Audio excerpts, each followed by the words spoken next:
কৃতি সন্তান, আমাদের এলাকার গৌরব, নাগেশ্বরী ভন্ডামারি কুড়িগ্রাম 25 কুড়িগ্রামের আমাদের সামনে জাতীয় সংসদ নির্বাচনের সম্ভাব্য সম্মানিত প্রার্থী অধ্যাপক জননেতা অধ্যাপক আনোয়ারুল ইসলাম সাহেব উপস্থিত আছেন। আরো উপস্থিত আছেন বাংলাদেশ জামায়াতে ইসলামী কালীগঞ্জ ইউনিয়ন শাখা কর্তৃক বিভিন্ন দায়িত্বশীল নেতৃবৃন্দ। আরো আমাদের মাঝে উপস্থিত আছেন বাংলাদেশ জামায়াতে ইসলামী মহিলা দায়িত্বশীল নাগেশ্বরী উপজেলা থেকে আগমন করেছেন। সেই সাথে আরো উপস্থিত আছেন অত্র ইউনিয়নের সম্মানিতা মা এবং বোনেরা। সকলের প্রতি আমার আন্তরিক সালাম, আসসালামু আলাইকুম ওয়া রাহমাতুল্লাহি তাআলা ওয়া বারাকাতুহু। আল্লাহ পাকের অশেষ মেহেরবানি যে আল্লাহ তাআলা আমাদেরকে মাহে রমজানুল মুবারক, সিয়াম সাধনার মাস, সংযমের মাস, অতীব গুরুত্বপূর্ণের মাস, রহমতের মাস, মাগফিরাতের মাস, চিরমুক্তির মাস। এই মাসে আমরা যারা আসতে পেরেছি, আমি মা বোনদের বিনয়ের সাথে বলবো, আমরা আমাদের স্থান থেকে আমাদের জবান থেকে আমরা আল্লাহ পাকের শুকরিয়া আদায় করে নিচ্ছি। সকলে বলছি আলহামদুলিল্লাহ। দরুদ সেই সাথে বিশ্ব মানবতার মুক্তির দূত সাইয়্যিদুল মুরসালিন খাতামুন নবিয়্যিন জনাবে মুহাম্মদ রাসূলুল্লাহ সাল্লাল্লাহু আলাইহি ওয়াসাল্লাম।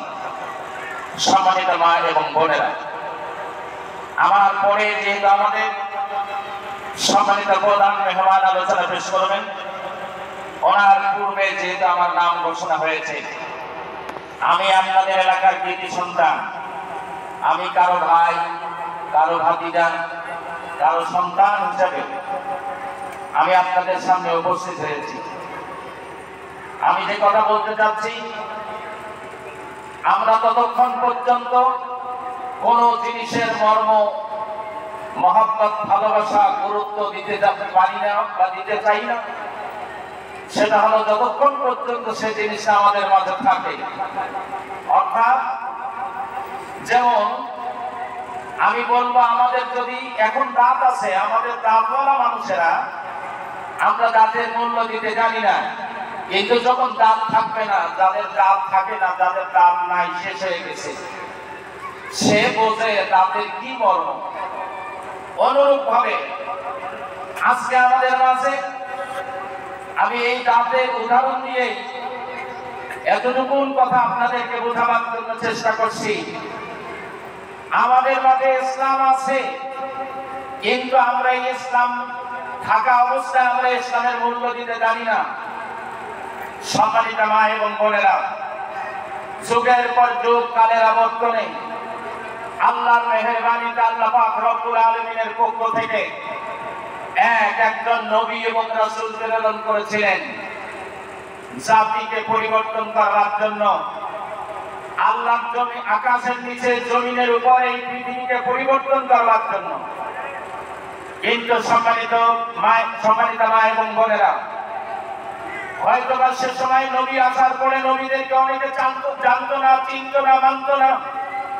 এমনকি আমাদের নবী মুহাম্মদ সাল্লাল্লাহু আলাইহি ওয়াসাল্লাম, যিনি ছিলেন নবী কুলের শ্রেষ্ঠ নবী, যিনি হচ্ছেন সাইয়্যিদুল কাউনাইন, ইহকাল এবং পরকাল উভয় জাহানের তিনি নেতা, তৎকালীন সময়ে তায়েফবাসীরা, আরববাসীরা, কাফেরেরা যেরকম ভাবে রাসূলের উপরে নির্যাতন, নিপীড়ন চালিয়েছিল, কিন্তু রাসূল সাল্লাল্লাহু আলাইহি ওয়াসাল্লামের মৃত্যুর পর অনেকেই অনুসূচিত হয়েছিল।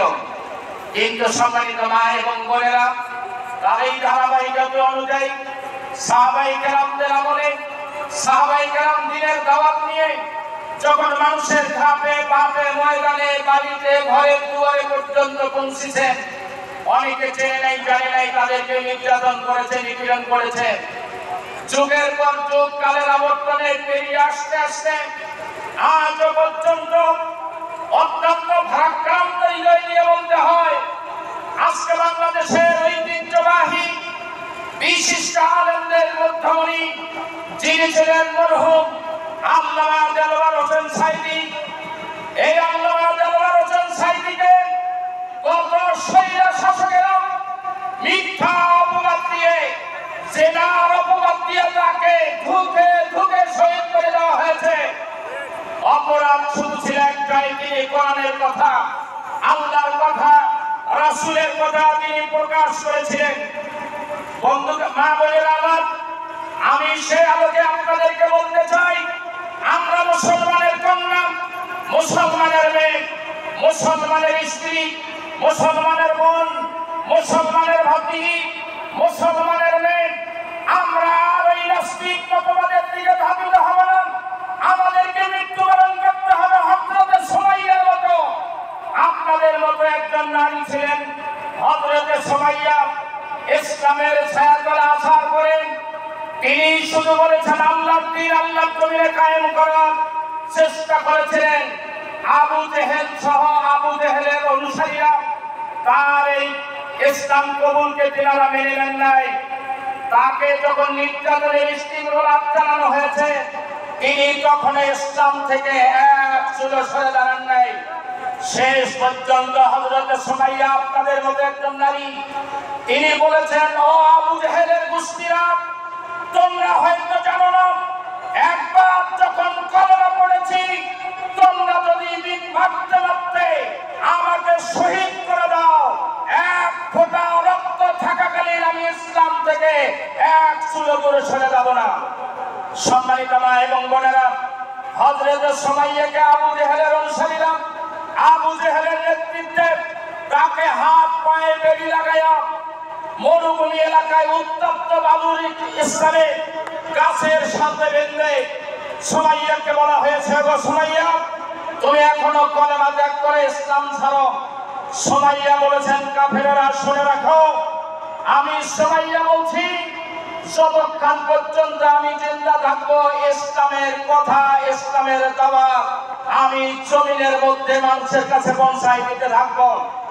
আবু জেহেল বলেছিল, সুমাইয়া, এটা আর বরদাস্ত করা যাবে না, তোমার হাত তোমার পা গাছের সাথে বেঁধে হযরত সুমাইয়ার শরীর থেকে একটা একটা করে বস্ত্র খুলে ফেলে উলঙ্গ করে, এরপরে সুমাইয়া যখন চক্ষু বন্ধ করে আল্লাহ রাব্বুল আলামিনকে ডাক দিয়ে বলছে, আল্লাহ রাব্বুল আলামিন, আমি তোমার এমন একজন বান্দী, এমন একজন গোলাম, আমি ইসলাম কবুল করার অপরাধে আমার সতর, আমার ইজ্জত, আমার সংগ্রাম, আমার এই সংগ্রাম পৃথিবীর কোন মানুষ দেখে নাই, কিন্তু তোমার ইসলাম কবুল করবার কারণে আজকে আবু জেহেল বাহিনী আমার শরীর থেকে একটা একটা করে সকল কাপড় খুলে দিয়ে ফেলেছে। রব্বুল আলামিন আমাকে সাহায্যকারী আজকে কেউ নাই, আল্লাহ তোমার পক্ষ থেকে তুমি সাহায্য অবতরণ করুন। আলহামদুলিল্লাহ। আল্লাহ পাক রব্বুল আলামিন জিবরাইলকে ডাকতে বলেছেন, ও জিবরাইল, যাও, তুমি দেরি করো না, আমার সুমাইয়া হয়তো একটু পরে শাহাদাত বরণ করবে, তবে সুমাইয়ার সাথে কেউ না থাকুক, কিন্তু আমি আল্লাহ সুমাইয়ার সাথে আছি।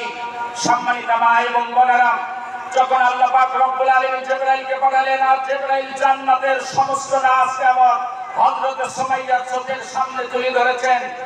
এরপরে আবু জেহেল বাহিনী মা হযরত সুমাইয়ার লজ্জা স্থানে বল্লম দিয়ে যখন আঘাত করেছে, সুমাইয়া তখন বলেছে, আশহাদু আল্লা ইলাহা ইল্লাল্লাহু ওয়াহদাহু লা শারীকা লাহু ওয়া আশহাদু আন্না মুহাম্মাদান আবদুহু ওয়া রাসূলুহু। সম্মানিত মা এবং বোনেরা, এইভাবে সুমাইয়া জীবন দিয়েছেন। আপনারা তারই উত্তরসূরি, মা ফাতেমার উত্তরসূরি।